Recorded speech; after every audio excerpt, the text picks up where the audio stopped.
আজকের ক্লাসে আমরা বিবি কুণ্ডু টেস্ট পেপার থেকে অর্থনীতির যে সাজেশানগুলো করাচ্ছিলাম একেবারে তার শেষ পর্বে চলে এসেছি। আজকে যে প্রশ্নগুলো রয়েছে সেই প্রশ্নগুলো আমরা সমাধান করব। অধ্যায় 5 এবং অধ্যায় 6 অর্থাৎ শেষ দুটো অধ্যায় আমাদের বাকি ছিল, এগুলো আজকে আমরা সমাধান করব এবং তার সাথে ব্যাখ্যা করব। অল্টারনেটিভ প্রশ্ন কি পরীক্ষায় আসতে পারে সেগুলো নিয়েও আলোচনা করব, যাতে তোমাদের উচ্চ মাধ্যমিকের প্রিপারেশান অনেক ভালো হয়। আর যারা নতুন চ্যানেলে তাদেরকে বলছি তোমরা অন্তত চ্যানেলটি সাবস্ক্রাইব করে নোটিফিকেশান বাটনে ক্লিক করে রাখো, কারণ যখনই আমরা সাজেশান, মডেল টেস্ট এগুলো নিয়ে আসবো তোমরা কিন্তু খাতায় সেগুলো লিখে রেডি করতে পারবে এবং তোমাদের প্রিপারেশান 100% শক্তিশালী বা স্ট্রং হবে। চলো আজকে ক্লাসটা শুরু করছি। প্রথম যে প্রশ্ন রয়েছে, জনসংখ্যা রূপান্তরের দ্বিতীয় স্তরকে কি বলা হয়? উত্তর হচ্ছে জনসংখ্যা বিস্ফোরণের স্তর। 2, কত সালে পূর্বে ভারতের জনসংখ্যা রূপান্তরের প্রথম স্তর ছিল? 1921 সালে। আর 1921 সালের পর থেকেই ভারতের জনসংখ্যা বাড়তে শুরু করে, তাই একে বিরাট বিভাজনের বছরও বলা হয়। পরীক্ষায় পড়তে পারে যে বিরাট বিভাজনের বছর কোন সাল, সেটা হচ্ছে 1921। মানব উন্নয়ন সূচকের মান কত থেকে কত হয়? হিউম্যান ডেভেলপমেন্ট ইন্ডেক্স এর মান 0 থেকে 1-এর মধ্যে হয়। 4, নিম্নের কোনটি জাতীয় আয়ের বা জাতীয় অর্থনীতি আয়ের উৎস হিসাবে প্রাথমিক ক্ষেত্রের মধ্যে পড়ে না? প্রাথমিক ক্ষেত্রের মধ্যে তোমার চাষবাস আছে, মাছ চাষ আছে, পশুপালন আছে, বনভূমি আছে। এর মধ্যে তোমার শিল্প পড়ে না, কারণ শিল্প হচ্ছে মাধ্যমিক ক্ষেত্রের অংশ। 5, নিচের কোনটি জাতীয় অর্থনীতি আয়ের উৎসের দিক থেকে মাধ্যমিক ক্ষেত্রের মধ্যে পড়ে না? তাহলে এখানে হবে কৃষি। কেন? কৃষি হচ্ছে প্রাথমিক ক্ষেত্রের মধ্যে পড়ে। 6, নিম্নলিখিত বিষয়গুলির মধ্যে কোনটি জাতীয় অর্থনীতি আয়ের উৎসের দিক থেকে তৃতীয় ক্ষেত্রের মধ্যে অবস্থান করে না? তৃতীয় ক্ষেত্র মানে সেবা ক্ষেত্র। এখানে তাহলে শিল্প হচ্ছে মাধ্যমিক ক্ষেত্র, শিল্প হচ্ছে তৃতীয় ক্ষেত্রের মধ্যে পড়ছে না।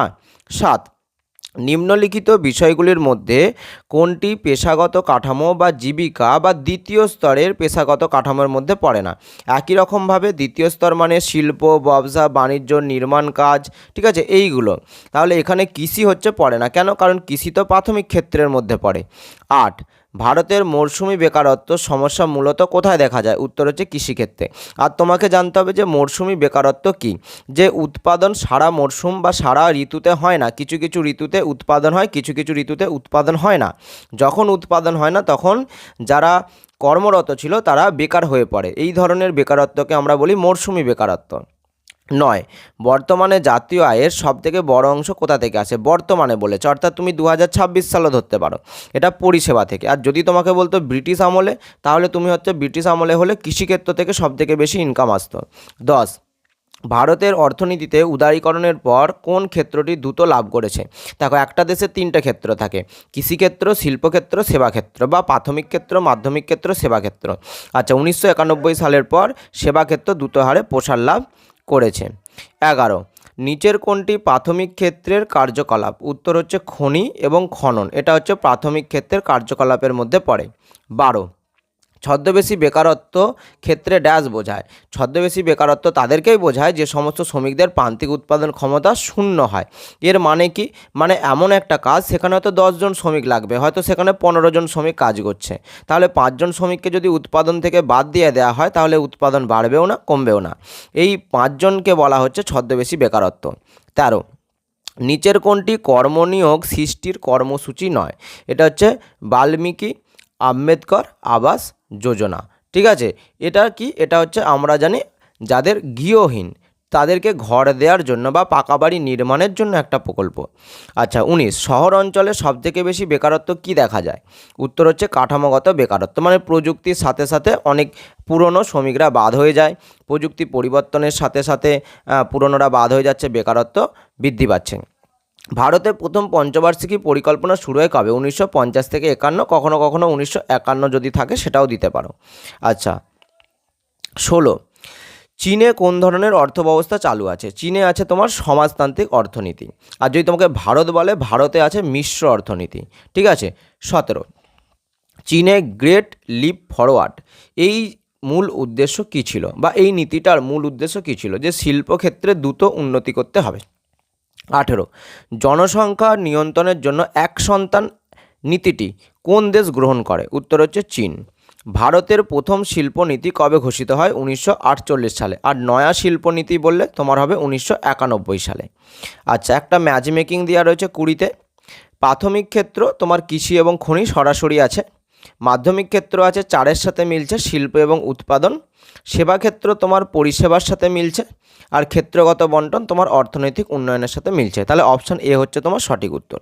21, চীনে GLF গ্রেট লিপ ফরওয়ার্ড নীতি কবে শুরু হয়? 1958 সালে। আর কেন শুরু হয়? যাতে শিল্পক্ষেত্রে দ্রুত উন্নতি করতে হবে। চীনে প্রথম পঞ্চবার্ষিকী পরিকল্পনা কবে থেকে শুরু হয়? 1953 সালে। আর ভারতে হলে 1951 সাল থেকে। আচ্ছা, আবার একটা ম্যাচ মেকিং দিয়েছে 23-এর প্রশ্ন। মরশুমি বেকারত্ব কোথায় সব থেকে বেশি দেখা যায়? কৃষিক্ষেত্রে। ছদ্মবেশী বেকারত্ব কোথায় দেখতে পাওয়া যায়? প্রযুক্তিগত পরিবর্তনের কারণে। ছদ্মবেশী বেকারত্ব তোমার 4-এরটা হবে, যেখানে উৎপাদনে প্রয়োজনের অতিরিক্ত কর্মী কিন্তু উৎপাদনে কোনো প্রভাব নেই। আচ্ছা, কাঠামোগত পরিবর্তন হবে তোমার অপশান 1-এর সাথে মিলবে, প্রযুক্তিগত পরিবর্তন। আর শিক্ষিত বেকারত্ব মানে কি? যারা উচ্চশিক্ষা বা ডিগ্রি আছে কিন্তু কাজের সুযোগ নেই।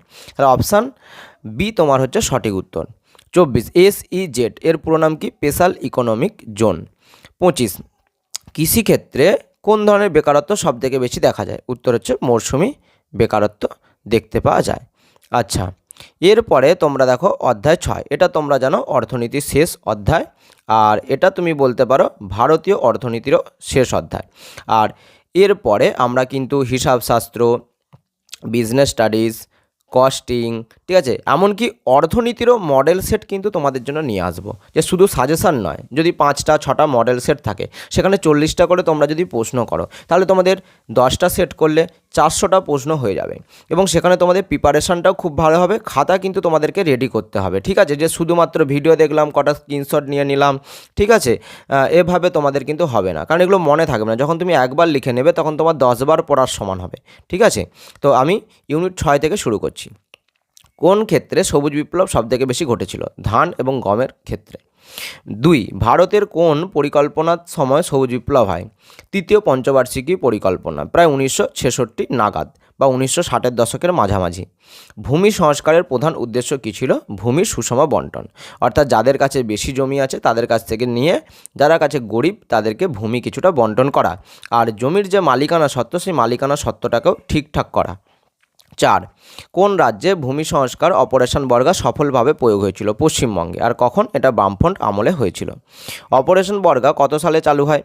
1978 সালে চালু হয়। ভারতের সবুজ বিপ্লবের বিকল্প নাম কি? কৃষির নয়া কৌশল। ভারতের কৃষির সবুজ বিপ্লব কবে হয়েছিল? 7-এর প্রশ্ন, অপশান এ 1960-এর দশকের মাঝামাঝি।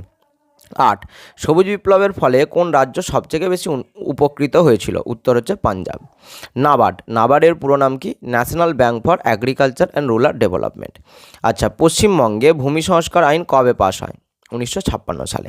PDS এর পুরো নাম কি? Public distribution system. আচ্ছা, PDS যেটা আমরা বলি সেটা হচ্ছে আমাদের ন্যায্য মূল্যের রেশন দোকান, অর্থাৎ যেখানে আমরা তেল, যেখানে আমরা ধান, যেখানে আমরা চাল, আটা এগুলো পাই, গম পাই, ঠিক আছে। PDS হচ্ছে পাবলিক ডিস্ট্রিবিউশন সিস্টেম, এর মধ্যেই কিন্তু পড়ে। আচ্ছা, ভারতের সবুজ বিপ্লবের জনক কাকে বলা হয়? MS স্বামীনাথনকে বলা হয়। ভারতের খাদ্য নিরাপত্তা, MSP ন্যূনতম সহায়ক মূল্য নির্ধারণ করে কে? FCI। কখনো কখনো এর পুরো নাম পড়তে পারে food corporation of India. FCI এর পুরো নাম food corporation of India. 14, mid day meal প্রকল্প মূলত কাদের জন্য চালু করা হয়? ঠিক আছে, স্কুল পড়ুয়াদের জন্য, যাতে তারা সোম থেকে শনি মিড ডে মিল বা দুপুরের খাবার পায়।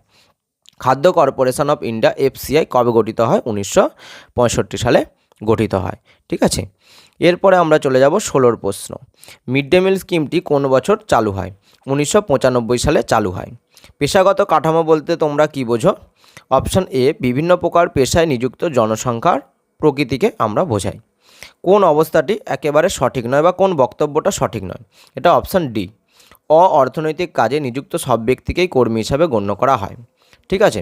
অর্থনৈতিক কাজে মানে কি? যারা কাজ করছে কিন্তু কোনো অর্থ উপার্জন করতে পারছে না, তাদেরকে কর্মী হিসাবে গণ্য করা হয় না। তাই কারণে এই বক্তব্যটা সঠিক নয়। আবার দেখো একই প্রশ্ন রিপিট হচ্ছে। চীনে গ্রেট লিপ ফরওয়ার্ড নীতির মুখ্য উদ্দেশ্য কী ছিল? যে শিল্পকে দ্রুত উন্নতি করতে হবে। আচ্ছা, গ্রেট ট্রেন কালচার বিপ্লব কবে বা কার নেতৃত্বে সংগঠিত হয়? যে মাও জেডংয়ের নেতৃত্বে সংগঠিত হয়। 21 ভারতের জনসংখ্যা নিয়ন্ত্রণের জন্য ড্যাশ এক সন্তান নীতি গ্রহণ করে। চীন এক সন্তান নীতি গ্রহণ করেছে।